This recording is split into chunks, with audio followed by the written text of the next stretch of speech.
This is an actual group chat, which happened 2 days before Charlie Kirk was assassinated. There were 9 people in total on this chat, including Charlie. The official story of Charlie Kirk's death is chillingly simple. A lone 22-year-old, a rooftop, and one single fatal sniper shot at a university event in Utah. It was a tragic, senseless act of political violence, an isolated incident. That's the clean, neat narrative pushed by law enforcement and the conservative establishment he once defined. But from the moment the news broke, the voice of his closest friend shattered that narrative completely. It was Candace Owens, and she came with a single, explosive message. They are lying to you. This wasn't random violence.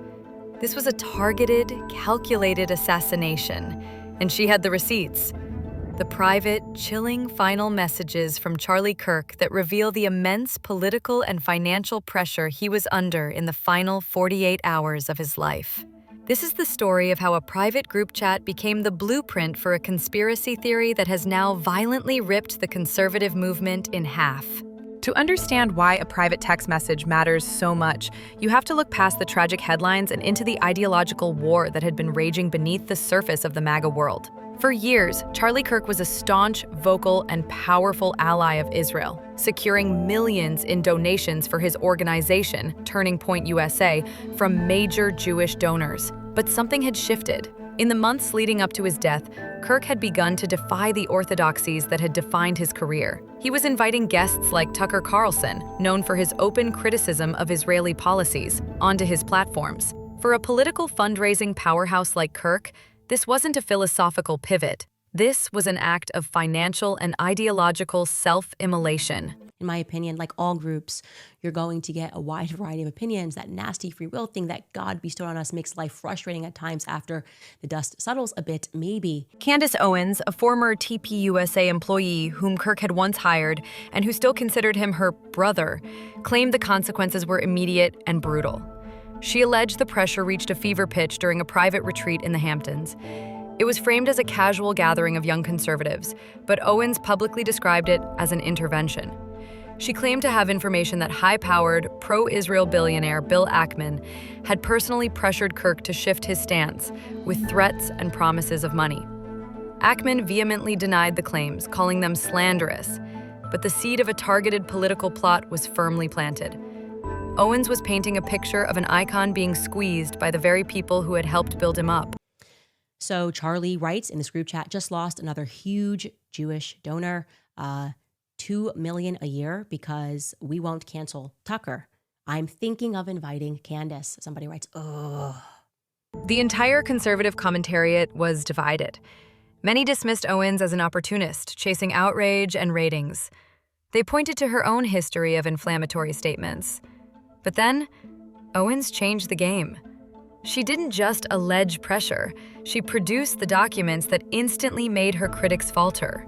She dropped a screenshot of a private group chat, messages purportedly written by Charlie Kirk himself just 2 days before he was killed. And the text was blunt, desperate, and devastating. Charlie Kirk, in his own words, wrote, "Just lost another huge Jewish donor. $2 million a year because we won't cancel Tucker. I'm thinking of inviting Candace." But he didn't stop there.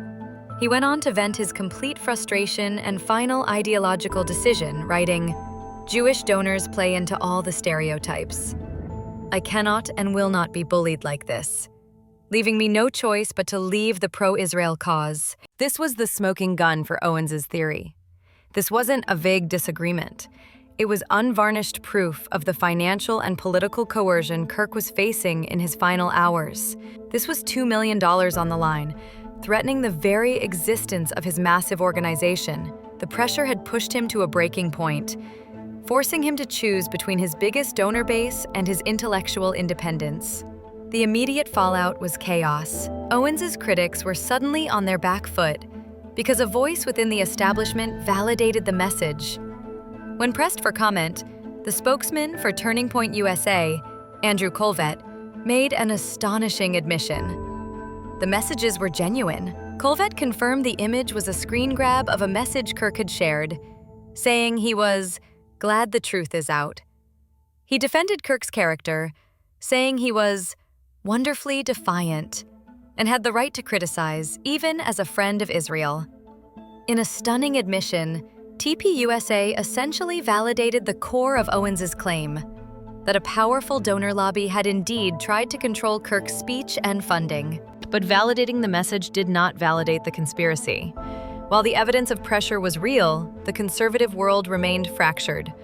Other voices were quick to condemn Owens, including Kirk's own pastor, Rob McCoy, who rebuked her for what he saw as spreading unfounded conspiracy theories and profiting from the tragedy.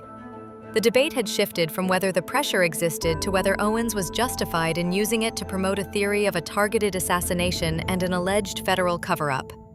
They accused her of cheapening his memory, of chasing ratings, and of turning a solemn moment into a freak show. Owens, however, countered that the attempts to silence her only proved her point, that the same people who tried to control Kirk in life were now trying to control his narrative in death. The hidden messages and Owens's commentary on them didn't stop with the financial pressure. She began to reveal a profoundly different, more volatile side of Charlie Kirk, painting a picture of a man under psychological and spiritual siege. She alleged that he was undergoing a profound spiritual crisis, softening to Catholicism, attending masses, and even praying with a rosary, despite being a lifelong evangelical Protestant. It was a deeply personal shift that Owens claims his organization was allegedly trying to cover up in the wake of his death. Then came the final, most terrifying claim. Owens alleged that just 24 hours before the assassination, Kirk told multiple people, "I think they're going to kill me." She stated 3 separate individuals had confirmed this, with 2 having the exact statement in written communication from Kirk.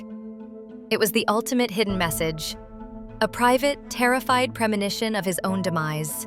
Candace Owens' actions have been widely criticized as opportunistic, and a definitive link between the financial pressure and the assassin's finger on the trigger remains speculative.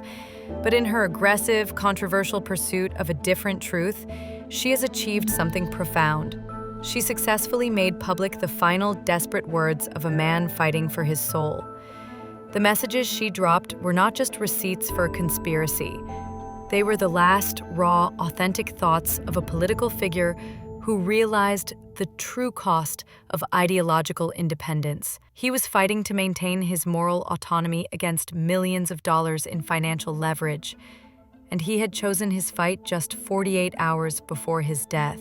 Her actions, however divisive, have forced a public and authentic conversation about the money, the control, and the hidden allegiances that drive the conservative media machine. In death, Charlie Kirk has become the face of the very battle he was waging in his final, chilling messages. The price of political independence. The chilling question now is not who pulled the trigger, but whether the assassin was simply a tool, a convenient distraction, for the shadowy figures Charlie Kirk had just declared war on. And whether, in exposing their pressure, Candace Owens has made herself the next target.